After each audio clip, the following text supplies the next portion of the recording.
বলেন ব্যাপারটা কেমন না? যাই হোক, জেরিন আমি ওকে অ্যাড করতে পারতেছি না। তো এখন আমি আসল কথায় আসি। যেটা হচ্ছে আমি হচ্ছে তখন এখানে যাই।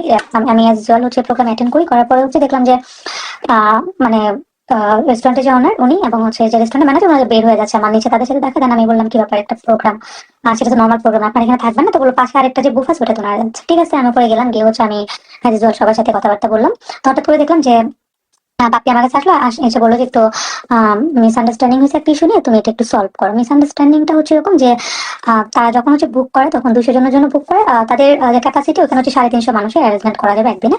তো ওইখানে হচ্ছে ওরা 200 মানুষের অ্যারেঞ্জ করে। তো ওইখানে কথা ছিল যে যতজনই হোক 200 জনের বিল পেমেন্ট করবে। এখন 10 জন হোক, 20 জন হোক, 30 জন হোক, বাট ওরা ফুলটা ভাড়া নিয়ে নিচ্ছে, যেহেতু এক্সট্রা কোনো চার্জ নিচ্ছে না। যেহেতু হল রুমের একটা ভাড়া থাকে সেটা নিচ্ছে না, শুধু তারা ফুডের যে চার্জটা সেটা নিচ্ছে, সেখান থেকে তারা আবার ডিসকাউন্ট দিয়েছে। তো তাদের কথা হচ্ছে যে আমাদের 350, সেখানে আমরা 200 জন দিয়ে একটা মানে বুক করবো। মানে ওরা সেটা রাজি হচ্ছিল না। তারপর ওনার উপর লেভেলের সাথে কথা বলে এবং আমার রেফারেন্স যেহেতু বাপ্পি আছে, তারপর তারা ব্যাপারটা হচ্ছে বলছে যে ঠিক আছে, একদিন একটু লস হলো হোক। যেহেতু প্রোগ্রামটা হচ্ছে সব ইনফ্লুয়েন্সার ব্লগার সবাই থাকবে, আমাদের একটা মার্কেটিং হবে, পাবলিসিটি হবে, 200 জন দিয়ে ওনারা প্রোগ্রামটা ইয়ে করবে। তো এখান থেকে যাওয়ার পরে হচ্ছে শুভ ওনাদেরকে কনফার্ম করেছে, মানে বাপ্পিকে নাকি বলছে যে আমার 200 জন হবে না। ও আহ, যিনি ম্যানেজার উনি নাকি বলছে যে আপনি আমাকে একটু কনফার্ম করবেন। আপনি আমাকে একটু কনফার্ম করবেন যে যদি 200 জন না হয় এটা আমাকে জানাবেন। তো শুভর এখানে যে স্টেটমেন্ট, তার কথা হচ্ছে যে আমি তাকে ওনাকে নক দিয়েছি, বাট উনি কোনো রেসপন্স করে না, বা উনি এর ব্যাপারে আমার কিছু রেসপন্স করে নাই। আর দ্বিতীয় কথা, ও নাকি বাপ্পিকে বলছে, বাপ্পিকে বলছে যে বাপ্পি 200 জন হবে না, হয়তো 120-30 জন হবে, তুমি ওনাকে বলে দিও। তো বাপ্পি নাকি ব্যাপারটা ইনফর্ম করে না। এখানে বাপ্পির একটা কমিউনিকেশন গ্যাপ ছিল। তো সেখান থেকে যেহেতু 130 জন হয়েছে, এখন 200 জনের বিল দেওয়াটা অবশ্যই এটা অনেক বড় একটা ব্যাপার। তাদের কথা হচ্ছে যে আমরা এখানে 350 মানুষের ক্যাপাসিটি, সেখানে আমরা 200 জন মানুষের অ্যারেঞ্জমেন্ট করছি। আমাদের এখানে অলমোস্ট 150 জন মানুষ আমাদের আজকে আসা মানে এখানে থাকার কথা এক্সট্রা, সেটা আমরা মাইনাস করছি সেখানে আপনাদের জন্য শুধু। তো এখান থেকে যদি শুধু আপনারা 130 জনের বিল দেন, আমাদের অনেক লস হয়ে যায়। আমাদেরকে 200 জনের বিল দিতে হবে, যেহেতু আমরা ফ্লোর ভাড়া নিচ্ছি না। তো যাক, এটা নিয়ে অনেক ওনাদের সাথে আমাদের একটা কথা হয়। তো হওয়ার পরে যেটা হয় যে ওনাদের সাথে লাস্ট যেটা, আমি একদম মানে আমি মালিকের সাথে কথা বলি, আমি ম্যানেজমেন্টের সাথে কথা বলি। বাট এখানে ওনাদের একটা প্রবলেম হয়েছে, যেটা হচ্ছে ওনাদের ম্যানেজার প্রেজেন্ট ছিল না। ওনার কিন্তু প্রেজেন্ট থাকা দরকার ছিল, যেহেতু এটা নর্মাল কোনো প্রোগ্রাম না আছে। উনি অসুস্থতা এটা আসলে বলে কয়ে আছে না। ভাইয়া বলতেছেন উনি খুব সিক, দ্যাটস উনি প্রেজেন্ট নাই। তো উনি প্রেজেন্ট থাকলে প্রবলেম হতো না, কারণ আমাদের যতগুলো প্রোগ্রাম হয় ম্যানেজার যিনি উনিও প্রেজেন্ট থাকে এবং মালিক যে উনিও প্রেজেন্ট থাকে, এবং আমি ওনার ফুল ফ্যামিলিকে ইনভাইট করি, ওনারাও আসে একদম মানে প্রোগ্রামটা লাস্ট পর্যন্ত যেন সুন্দর হয় সেটাও মানে এনশিওর করে দেন হচ্ছে যিনি মালিক, উনি এখান থেকে। উনি আমাকে মেয়ে ডাকছে, এবং ওনার ওয়াইফ আমাকে বলে তুমি আমার একটা মেয়ে। আমার দিশাকে অনেক আদর করেন নাতনি হিসেবে। তো যাই হোক, এখন যেটা হয়েছে যে মানে রেস্টুরেন্টের মালিক যে ওনার সাথে আমার পরিচয় হচ্ছে আমার ব্যাংকে থেকে। আমি হচ্ছে ওনাকে একটা গাইড লোন করে দিয়েছিলাম, ওইখান থেকে পরিচয়টা, মানে আমার অনলাইনে আসার পরে না, কিন্তু অনেক আগে থেকে, যখন আমি ফেমাস ছিলাম না তার আগে থেকে। তো যাই হোক, যেটা হচ্ছে যে আহ, তারপর হচ্ছে বিষয়টা আমরা হচ্ছে একটা সিস্টেমে নিয়ে আসি বলতে গেলে হচ্ছে যে সিস্টেমটা এরকম যে ঠিক আছে, এখন আপনাদেরও লস করা দরকার। আচ্ছা যাই হোক, ওনারা হচ্ছে তারপর আমাদেরকে খুব লামসাম একটা ডিসকাউন্ট দেয়। তো এখন এখানে আমি তো একটা মানে আমি না পারতেছি শুভর কাছে মানে একটা মানে নেগেটিভ হতে, না পারতেছি ওনার কাছে, কজ আমি একটা মিডলে আছি। তার কারণ হচ্ছে যে আমি যদি হচ্ছে আপনার শুভর এন্ডের কথা শুনি তখন মনে হয় ও রাইট, আবার যখন ম্যানেজমেন্টের কথা বলি তখন মনে হয় ও রাইট, মানে আমি হচ্ছে মাঝখানে। তো তারপর আমি যে ম্যানেজমেন্ট আছে ওনাকে বললাম, দেখেন বিষয়টা যেভাবে সুন্দর হয়, যেভাবে একটা সলিউশন হয়, সেভাবে সেটা করে ফেল। তো বলে আচ্ছা ঠিক আছে। তারপর যেটা হলো যে 70 জনের যে খাবার এক্সট্রা ওনারা এটা আমাদেরকে পার্সেল করে দিয়ে দিবে। কজ ওনাদের আসলে এখানে খাবার প্রচুর এখানে রয়ে গেছে, ওনাদের আসলেই ওনাদের খাবারটা তো নষ্ট হচ্ছে। তো ওখানে ওনাদের একটা মিস আন্ডারস্ট্যান্ডিং ছিল। এখন ম্যানেজমেন্ট থেকে বলো না আমাকে ইনফর্ম করে নাই, আর শুভর থেকে যেমন ওনাকে নক দিয়েছে উনি রেসপন্স করে নাই। তো এখানে ওনাদের একটা গ্যাপ ছিল, কারণ দুইটা সাইড, একটা সাইড পুরো খালি। যেহেতু মানে আমি 200 জনের দিশা বার্থডেতে প্রায় 200 জন হয়েছিল, আমি এক সাইডে নিয়েছি, আমি দুই সাইড নিয়ে নিই, কারণ আমার মনে হয় যে না এক সাইড দিয়ে আমার কাভার হয়ে যাবে, একটু ক্রাউড হলে প্রবলেম হয় না।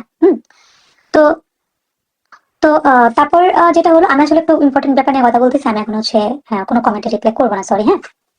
তো তারপর যেটা হলো, আমি আমি হচ্ছে ভিডিওটার মানে একটা নর্মালি বলে আমি শেষ করতে পারবো না, পুরোটা লাইক করতেছি। আর তার কারণ হচ্ছে যে অনেকে দেখলাম এটা হিউজ পরিমাণ পোস্ট করতেছেন।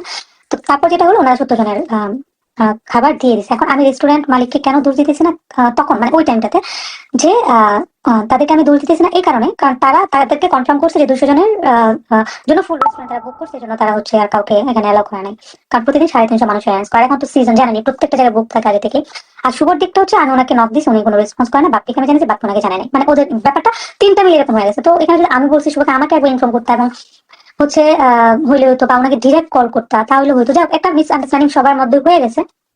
তো তারপরে যেটা হলো, এটা একটা সমাধান হয়ে গেছে, সলভ। তারপরে হচ্ছে প্রোগ্রামটা শুরু হয়। তো এখানে একটা ঝামেলা যেটা হয়েছে, ধরেন এই যে প্রায় 1.5 ঘন্টা আমরা হচ্ছে, ধরেন আমি 130 জন খেয়ে যখন আমি 200 জনের বিল দিতে যাবো, স্বাভাবিক আমি অবশ্যই আমার আমার এটা আমার আমার একটা টাকা 10টা টাকাও যদি আমার এদিক সেদিক, আমার অনেক কষ্ট লাগে, আমরা অনেক কষ্ট করে টাকা ইনকাম করি, প্রত্যেকটা টাকা অনেক কষ্টের, অনেক শ্রম পরিশ্রম করে টাকা ইনকাম করতে হয়। তো শুভর মানে একটা প্রেশার, তার এটা থাকাটাই স্বাভাবিক, কারণ সে 200 জনের বিল দিচ্ছে, অলমোস্ট প্রায় 70,000 টাকা 80,000 টাকা, সরি অলমোস্ট সে, আচ্ছা আমি ক্যালকুলেশন বলে যাই, আচ্ছা যাক, অলমোস্ট সে হচ্ছে প্রায় 30-40 হাজার টাকা এক্সট্রা দিচ্ছে, এটা অবশ্যই গায়ে লাগার এবং অবশ্যই তার কষ্টের। তো এখানে একটা কথা যে আমরা তো হল চার্জ নিতেছি না, আমরা সব মিলিয়ে ধরে দিছি। তো আমি যখন লাস্ট ইয়ারে দিশার বার্থডে প্রোগ্রাম করছি, আমি এভাবেই করছি যে আমার 200 জন গেস্ট আসবে, 200 জনের খাবার যদি আমার একজন হয়, আমি 200 জনের বিলি দিব, যেটা আমি তোনিয়াপুর রেস্টুরেন্টে করছি, 200 জনের বিলি দিব, ওনারা আমাকে কোনো হল ভাড়া দিবে না, বাট 200 জনের কম যদি হয় তাহলে ওনাদেরকে আমার 40,000 টাকা হল ভাড়া দিতে হবে। তোনিয়াপুর যে রেস্টুরেন্ট, এটা এটা রুলস নিয়ম, আমাকে বলছে 40,000 টাকা আপনাকে হল ভাড়া দিতে হবে যদি 200 জন কম হয়, বাট যদি 200 জনের বেশি হয় আপনাকে এক্সট্রা হল ভাড়াটা দিতে হবে না। তা আমি বললাম ঠিক আছে 200 জন হবে, বাট 200 জনের যদি একজন মানে আপনার যদি 2 জন আসে আপনাকে 200 জনের বিল দিতে হবে, এটা আর 200 জনের বেশি আসলে ওই খাবারটা তারা সার্ভ করবে, এটা তাদের সাথে কন্ট্যাক্ট করছে। তো এবার কিন্তু আমি আমার প্রোগ্রামটা করছি, কারণ আমি জানি আমার গেস্ট আসবে। তো হলগুলো এভাবে বুকিং করতে হয়। তো যাই হোক, তারপরে যেটা হয়েছে যে এখানে যে এই যে ধরেন 1.5 ঘন্টা টাইম, মানে ও সবাই একটা প্রেশার মাথার মধ্যে, যে সবার একটা প্রেশার যে আমি মালিককে ফোন দিচ্ছি, আবার ম্যানেজারকে ফোন দিচ্ছি, ওরা যদি ওই টাইমে রেস্টুরেন্টে থাকতো তাহলে প্রবলেমটা হইতো না। ওনারা এই মালিকের সাথে কথা বলতেছে, এই ম্যানেজারের সাথে কথা বলতেছে, এই শুভ এখানে যাচ্ছে, আমি এখানে যাচ্ছি। ও হচ্ছে ফুল প্রোগ্রামটা যেভাবে সুন্দর, আমরা যখন একটা প্রোগ্রাম অ্যারেঞ্জ করি আমরা সুন্দর করে একটা সাজাই নিই যে আমরা এই টাইমটা খাবো, এই টাইমটা এই প্রোগ্রাম, এই টাইমটা ওই প্রোগ্রাম, এই টাইমটা এটা, আমাদের একটা পুরো স্লট সাজানো থাকে। যখন ওর হচ্ছে 1 ঘন্টা 1.5 ঘন্টা সময়, আমাদের সময় কতক্ষণ আমরা পাই, গেস্ট আসে শুরু করে 9টা থেকে 10টা 11টা 12টা, সর্বোচ্চ কিন্তু রেস্টুরেন্টে 12টা, সর্বোচ্চ একদম মানে 12টার পর আপনাকে ধানমন্ডি কোনো রেস্টুরেন্ট আপনাকে 11টা পরে পারমিশন দিবে না, দিবে না, দিবে না। তার কারণ কি, আগে করা যেত, এখন কেন দেয় না? বেইলি রোডের যে ইনসিডেন্টটা হয়েছে তারপরে কিন্তু অনেক রুলস অনেক স্ট্রিক্ট করে বলছে। এবং এমব্রোসিয়ার আরেকটা যেটা বুফে, যেটা হচ্ছে মেরিটেজ ঢাকা, এটা যে বিল্ডিং এ ছিল ওটা কিন্তু অলমোস্ট 1 বছর বন্ধ ছিল, 1 বছর পুরোটা ওনারা ভাড়া দিচ্ছে। ওই বিল্ডিংটা যেটা হচ্ছে গাউসিয়া কি, যেটা ধানমন্ডির সবচেয়ে বড় রেস্টুরেন্ট বিল্ডিং, ওটা কিন্তু অনেকদিন বন্ধ ছিল, কত মাস বন্ধ ছিল যায় না। তো তারপর কিন্তু অনেক রুলস এন্ড রেগুলেশন এবং স্ট্রিক্টলি তারা সবকিছু ডান করে কিন্তু দেন রেস্টুরেন্টটা ওপেন করছে। তো এখন অনেক রুলস অনেক স্ট্রিক্ট করে এবং সবকিছু এনশিওর করে তারা কিন্তু, যখন একটা ইনসিডেন্ট হয় তখন কিন্তু সবার মাথা নাড়া দেয়, তখন কিন্তু নিয়ম কানুন অনেক কঠিন করে দেয়। তো রেস্টুরেন্টের যেটা হয়েছে যে 11টা 12টা পরে ওনারা কেউ অ্যালাউ করে না, 11টা পরে অ্যালাউ করে না, সর্বোচ্চ 11:30 12টা। তো এখন আমরা সময় কত কমে, ধর 9টা থেকে গেস্ট আসা শুরু করছে তখন সর্বোচ্চ 12টা পর্যন্ত। হ্যাঁ, আমরা যারা আছি আমাদের জন্য হয়তো এক্সট্রা ফেসিলিটি দিয়ে 1টা পর্যন্ত করবে, এর বেশি করবে না। হ্যাঁ, তো এটার জন্য কিন্তু থানা থেকে পারমিশন নিতে হয়, থানা থেকে পারমিশন নিয়ে কিন্তু 1টা পর্যন্ত 2টা পর্যন্ত করতে হয়। তো এখানে যেটা হয়েছে যে মানে এই যে 1.5 ঘন্টা আমি এই জায়গাতে বেরিয়ে হতে পারতেছি না, এই যে 1.5 ঘন্টা ও এখানে দৌড়ে ও ওর শিডিউলটা থেকে আপনার পিছিয়ে গেছে না, যে ওর যে শিডিউলটা করে আসছে যে আমি এই টাইমটাতে আমরা ডান্স পারফর্ম করবো, এই টাইমটাতে আমাদের হচ্ছে একটা ইয়ে আছে, আবার ওই টাইমটাতে হচ্ছে ডিজে হবে। হ্যাঁ, এইদিকে হচ্ছে ডিজে যিনি, ওনাকে আমরা নিয়ে আসছি, উনি 10 সাড়ে 9টা থেকে ডিজে স্টার্ট করবে 12টা পর্যন্ত। ওর যে আমাদের যে এই যে কনভারসেশন অলরেডি আমাদের প্রায় 1 ঘন্টা 1.5 ঘন্টা চলে গেছে, এবং একটা মানুষ যখন এরকম একটা প্রেসারে থাকে, শুভর দিক থেকে আমি যেটা চিন্তা করি, ও যখন প্রেসারে ছিল স্বাভাবিক ও প্রোগ্রামের থেকে একটু দূরে সরে গেছে।